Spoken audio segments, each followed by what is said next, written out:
Time for an episode of Discussion Table. Let's discuss. And today we're going over my current kit setup in 2025. Of course, I say that because I fully intend to improve and adapt this kit and switch from different kinds of equipment and such, really trying to find what works the best for what I'm trying to go for as far as purposes go. But currently the setup is a chest rig over a slick plate carrier. I'm kind of on a budget, so these are the options that reflect what I can source and get for kind of the best bang for my buck, as you could say. But starting off with the chest rig, let me get myself unbuckled. This is a Sotec chest rig. I can't find the exact model that this is called, but external features that come with the rig itself and are not added onto in any way are 4 double mag pouches that gives you a pretty good round count and a really good start to the rig itself without having to modify it, which I absolutely love. I like having at least 8 mags on my person. That's my preference. Never know when you're going to need extra ammo, so you might as well bring as much as you can. Then on either side of those, you have 2 MOLLE panels, which on one side I have my canteen pouch and then an admin pouch.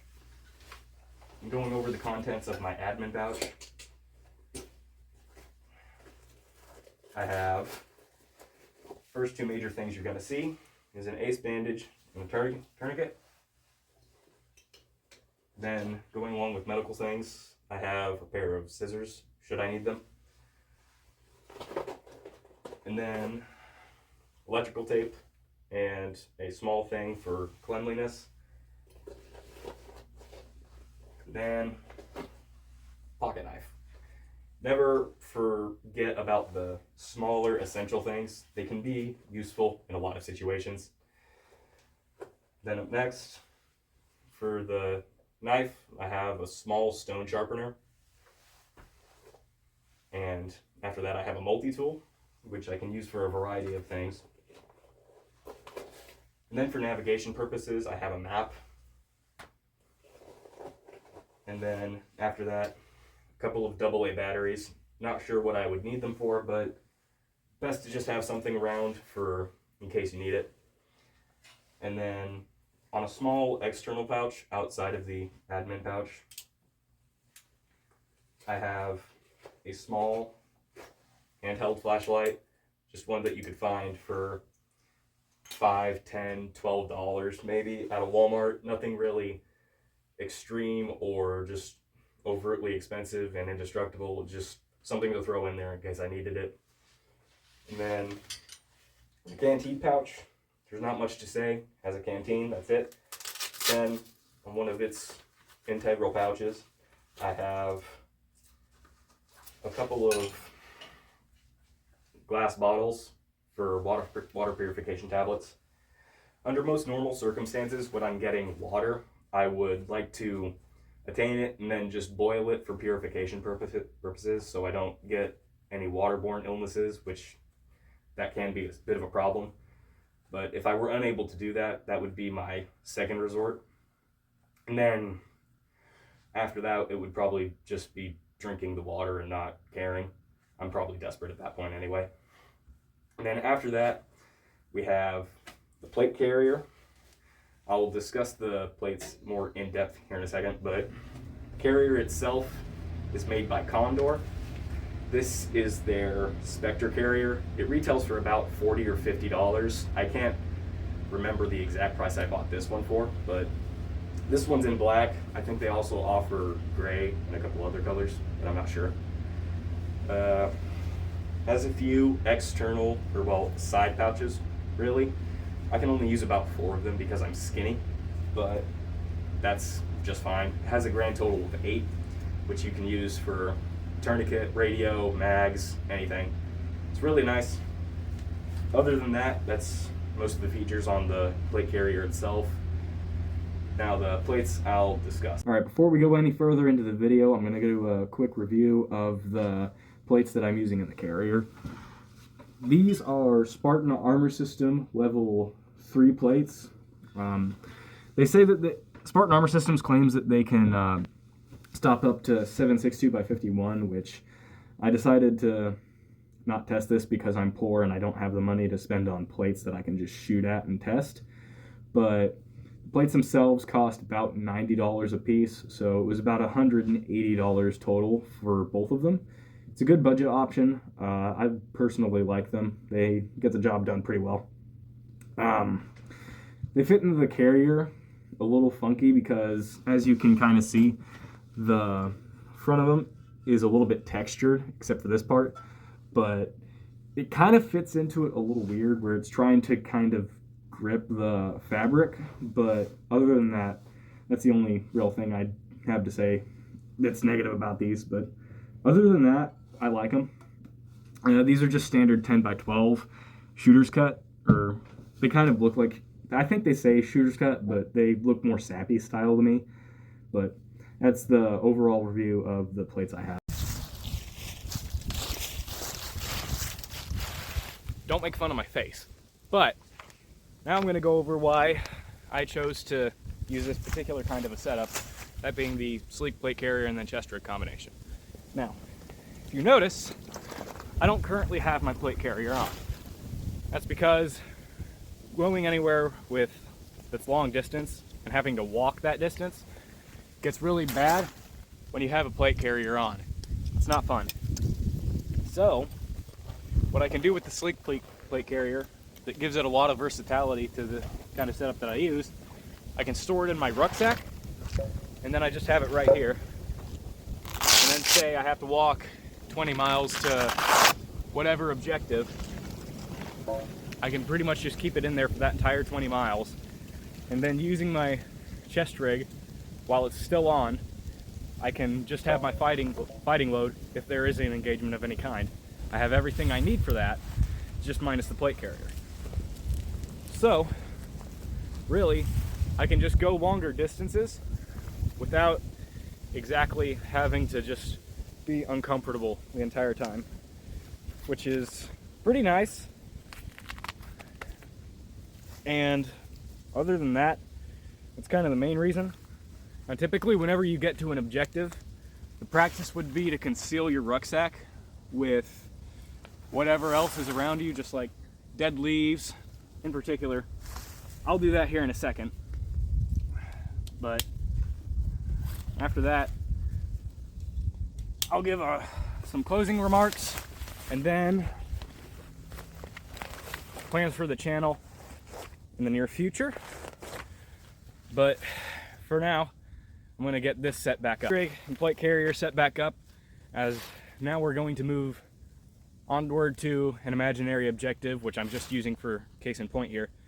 But the typical practice here with the rucksack is not to take it with you. It's going to be a lot of unneeded weight that you don't want to have. I would really honestly prefer to take it with me, but when you've got 20 to 60 pounds in a bag, it's honestly not going to be that easy to move around with in more confined spaces. So what we're going to do is we're just going to do a quick concealment job of it. So we'll just kind of pick a more easily concealable spot around here, and then I'll get back to showing you where it is. So we're going to kind of put it in a little low spot, can kind of make the concealment job a little bit easier. But the first step I'm going to do is I'm just going to take my poncho. It's got a camo pattern on it, so that's a particular reason why I'm going to use it for this, but just going to cover it up, tuck it in like a baby a little bit.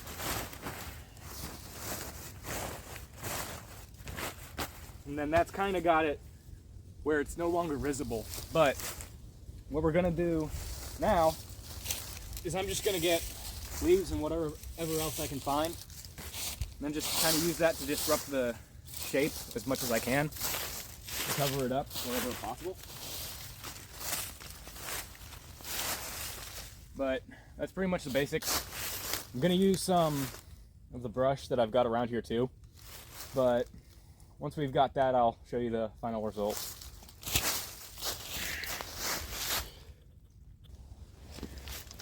All right, So this,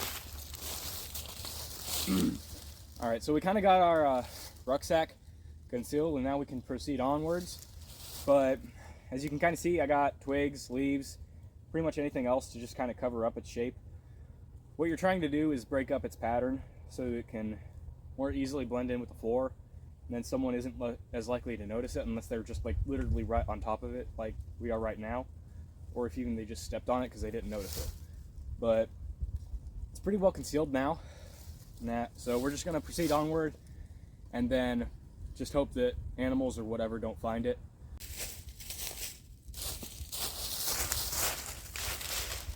Alright, so we've got a rucksack concealed and whatnot. I just hope that nothing finds it while we're away from it, you know? But closing remarks on this kind of kit, I find it to be extremely versatile.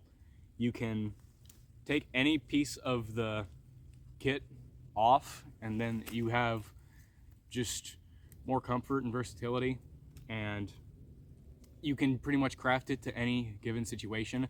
Like if we're going long distances, I can remove my plate carrier, put it in my rucksack, and then I still have my chest rig on, so I can have a fighting load for just anything that could possibly happen while I'm on the way to whatever I'm doing. And then you can remove your rucksack and put it on your plate carrier for other closer quarters situations. And really, I can just carry a lot more of what I need versus something more like a plate carrier setup. But the modern equivalent of this would be placards that can attach to a plate carrier directly, but I honestly don't like them that much. I haven't seen any that can carry that much quantity for mags, whereas with one chest rig over a plate carrier, I have 2, 4, 6, 8 different mags, and that's almost all of what I could possibly need for one particular engagement. And that's really kind of why I like it. I can just carry a lot more. And let's say I wanted to switch from my M4 to something more like my SKS. I can just take off the chest rig I have on, and then I can just put on my SKS chest rig, and I've pretty much switched to an entirely different platform of gun. But that's another reason why I like it. You can just switch between platforms a lot easier, and you don't really have to do all that much. You just have to remove the chest rig and then just put a new one on. That's it. But it's a really versatile system of using your kit. And then of course you don't even have to use a chest rig for coordination with a slick plate carrier. You can use different kinds of load bearing equipment, and it's really just a all-arounder kind of thing. So really, the slick plate carrier and chest rig combination isn't the only combination that you can get out of this plate carrier, but it is the one that I kind of prefer because I don't really have any kind of load bearing equipment. I'm gonna get some so I can test it out here soon enough, but who knows when that'll be. So that's kind of all I have to say about my kit setup as it stands in 2025. As for the channel, as you can see, I've pretty much done a face reveal, so I'm not gonna be wearing a mask anymore. I guess that kind of surprises a few of you if you're watching this and you know me personally, but here soon enough, I'm gonna release a couple more episodes of Discussion Table, and I'm gonna talk about this after that. I really do like this setup. I am kind of excited to go over that, but Discussion Table, if you were watching the first part of this video, what it is going to be is it's pretty much just going to be my series of going over topics that I would like to cover. I've got more than a few things planned for it, but that's just kind of what it's going to be. I wouldn't expect to be seeing that much more content out of me. I just am not doing this for the money. I'm not really doing this for any kind of fame. I'm kind of just doing it for fun, and so I can put my opinions out there. As for other kit setups, I am actually going to try a couple of other things because there are a few kinds of kit setups that kind of align more with the working man that's on a budget because he has a wife and kids to feed. And I really do want to test them because it's something that's just intrigued me since I was like 15 years old. So that's about all there is for current channel updates. There is one particular project I have going on behind the scenes, but it's going to take me a while to complete. But other than that, not really a lot I have to say. So thank you guys for watching and staying till the end of the video if you did. The best way to support me is just like and subscribe, but if you don't, like I said earlier, I'm not doing it for fame or money. I don't know if I'm even getting any money from my videos anyway, but that's how that goes. So with that being said, I'll see you guys in the next video.